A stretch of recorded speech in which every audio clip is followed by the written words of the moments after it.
Assalamualaikum warahmatullahi wabarakatuh. Yang dimuliakan pensyarah Undang-Undang Jenayah Islam, Diploma Eksekutif Undang-Undang di USIM iaitu Dr. Nik Rahim bin Nik Wajiz. Pada hari ini saya ingin membentangkan tajuk artikel saya iaitu Nyah Jenayah Kesalahan Penagihan Dadah, Analisis menurut Perspektif Undang-Undang Malaysia dan Hukum Syarak. Nama saya Eli Syahana binti Ambrose, nombor matrik 2201364.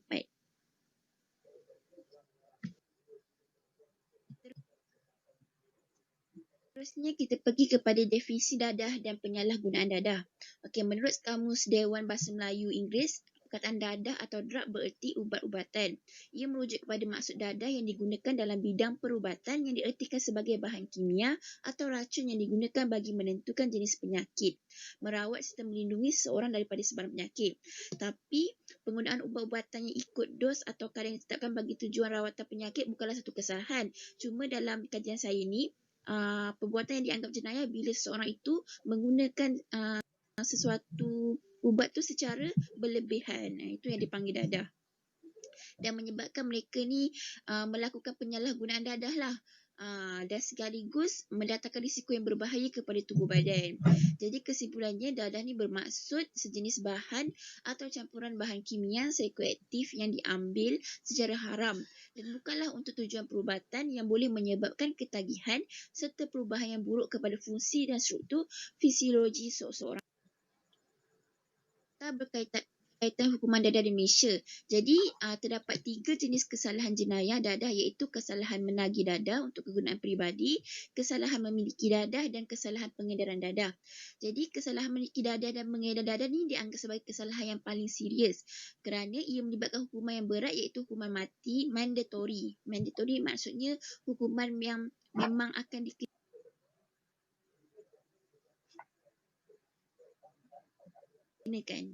Maksudnya dia wajib lah, tak boleh ada rayuan untuk mengurangkan hukuman ke tak mati mandatory ataupun penjara seumur hidup.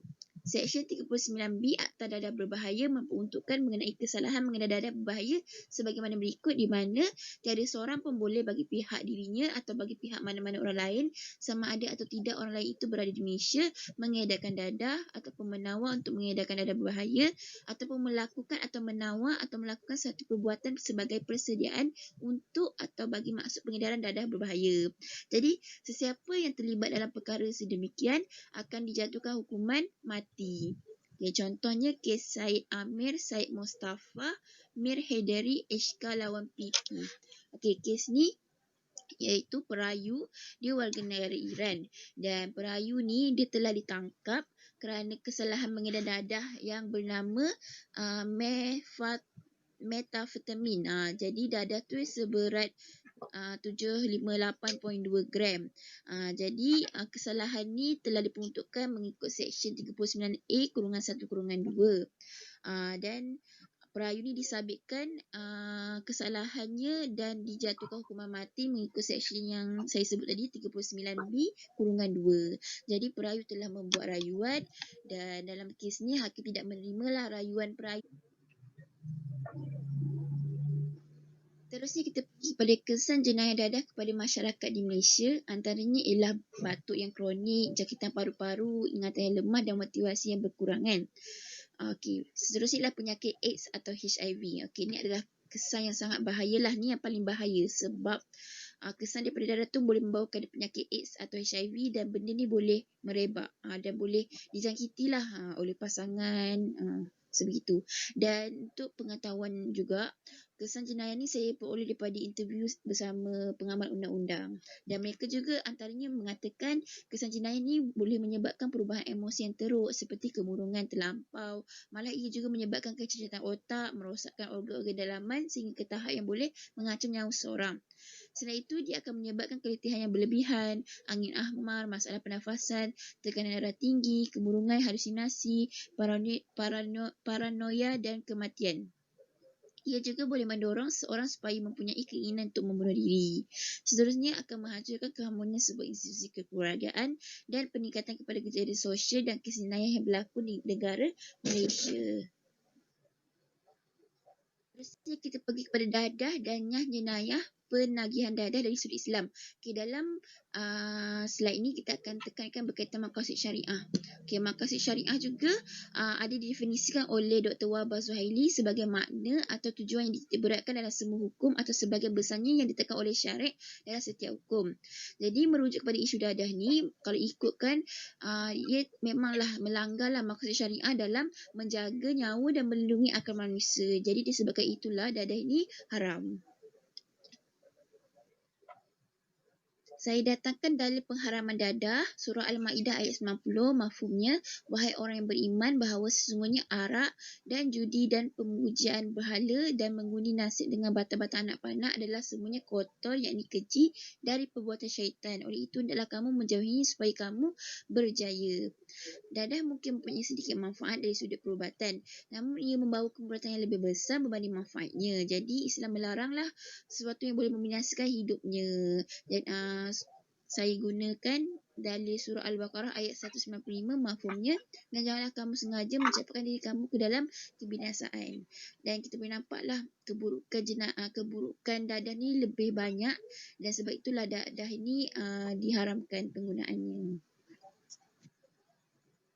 Selain daripada membahayakan kesihatan, dadah juga menyebabkan berlakunya pembaziran wang. Jadi, kenapa boleh berlaku pembaziran wang? Sebab bila seorang itu menghisap dadah, dia akan mengalami ketagihan. Firman Allah Subhanahu Wa Taala dalam surah Al-Isra' mahumnya, dan janganlah kamu membazir, sesungguhnya golongan yang membazir adalah merupakan saudara syaitan, dan syaitan itu sangat ingkar kepada Tuhannya. Seterusnya, selain daripada dalil Al-Quran, saya bawakan juga dalil sunnah. Hadis sahih daripada Aisyah radhiyallahu anha bahawa Nabi Muhammad SAW bersabda, wa kullu syarabin askara fahuwa haram. Semua yang memabukkan adalah haram untuk diminum.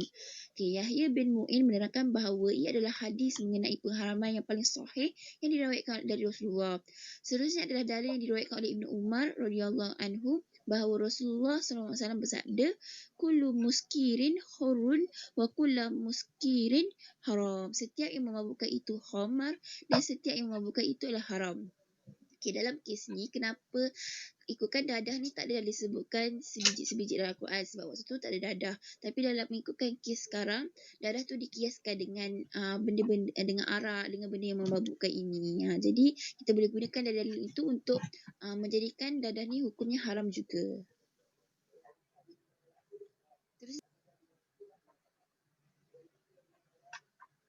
Kita akan membincangkan hukuman penjara dan nyah jenayah kesalahan penagihan dadah menurut pandangan Islam.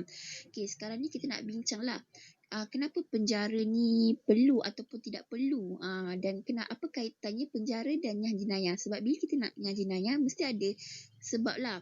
Dan kat sini kita akan bincangkan apa yang negatif di penjara ni, macam tu.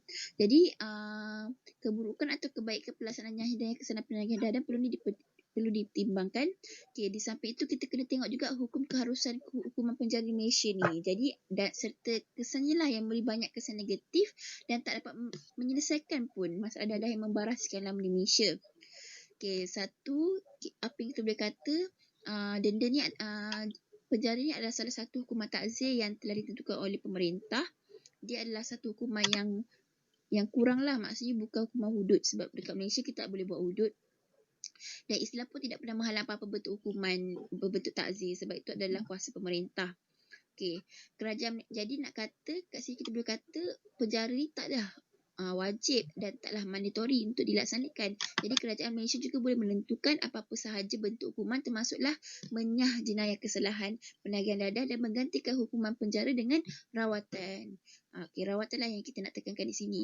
Jadi hukuman penjara yang ditetapkan dalam Akta Dadah Berbahaya yang kita tengok sekarang pun sebenarnya tak memberi kesan pun. Makin kesalahan jenayah dadah tu masih banyak lagi, dan selain itu memberi kesan kepada keruntuhan institusi kekeluargaan disebabkan bila pesalah dimasukkan dalam penjara, suatu keluarga tu menjadi porak-poranda ataupun orang akan pandang hina dekat keluarga tu sebab dia punya antara ahli keluarga telah masuk penjara dan sebagainya.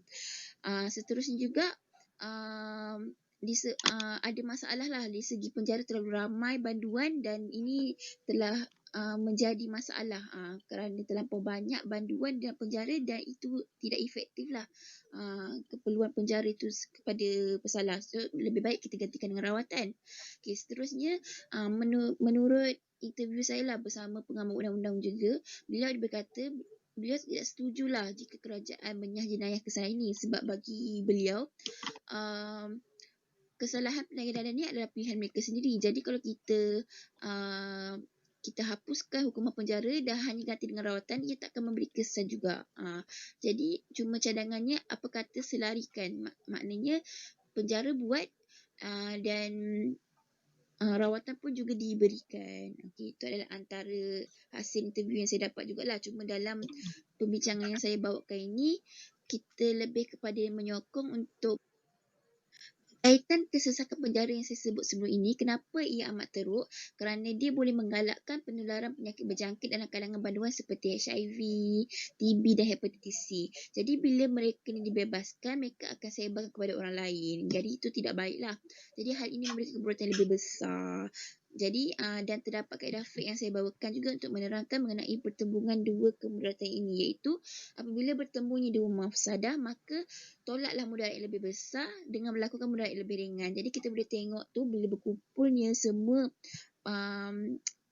pesalah yang menagih dalam ni boleh menyebabkan mudarat yang lebih besar, iaitu berjangkit penyakit yang berbahaya. Jadi berdasarkan kaedah fiqh ini, ikutkan hukuman penjara serta nyah jenayah dadah mempunyai keburukan, tapi kita boleh tengok keburukan hukuman penjara tu lebih besar berbanding kemudaratan akibat nyah jenayah kesalahan penanganan dadah.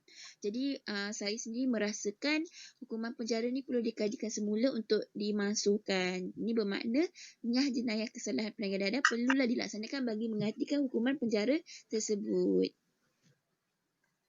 Seterusnya, sebagaimana pengharaman dadah, nyah jenayah kesalahan penanganan dadah juga ni tak pernah dibincangkan oleh para ulama terdahulu sebab ialah perkara baru dan waktu zaman Rasulullah pun tidak ada masalah penanganan dadah ini. Jadi, terdapat beberapa aspek dalam cadangan nyah jenayah kesalahan penanganan dadah oleh kerajaan Malaysia yang boleh pertimbangkan dari sudut pandangan maqasid syariah. Okay, pendekatan yang diambil oleh kerajaan Malaysia dengan merawat penyakit ketangan dadah ni boleh merealisasikanlah tujuan maqasid syariah, iaitu menjaga akal dan nyawa. Ini sebabkan proses rawatan dan pemulihan dijalankan ke atas penagih dadah tu secara bersistematik dan komprehensif. Jadi masalah ketangan dadah seperti halusinasi dapat diatasi sekaligus dapat melindungi akal atau mental penagih dari menjadi tidak waras serta melindungi nyawa mereka dari penyakit bahaya, itu kesan daripada penagihan dadah. Bagi kajian saya ialah nyah jenayah kesalahan penanganan dadah ni sebenarnya bukanlah perkara baru sebab ikutkan dekat luar negara dah banyak buat. Cuma ia menjadi perkara yang tabu lah di Malaysia. Tapi usaha kerajaan perlulah dipuji sebab berani untuk mengutarakan langkah-langkah pencegahan terhadap kesalahan penanganan dadah ni dengan mengutamakan rawatan daripada kita menyesakkan penjara dengan pesalah-pesalah ni. Lebih baik kita menawarkan rawatan demi menjaga maqasid syariah juga. Okay, seterusnya fokus kerajaan dalam menyah jenayah ni perlulah diraikan dan kita mendoakanlah supaya andai kata kalau jadi untuk menyah jenayah ini, usaha ini akan dipermudahkan dan dapat mengurangkan kadar penagihan dadah di Malaysia. Okay, sekian sudah pembentangan saya pada kali ini. Terima kasih atas perhatian doktor dan rakan-rakan sekalian. Assalamualaikum warahmatullahi wabarakatuh.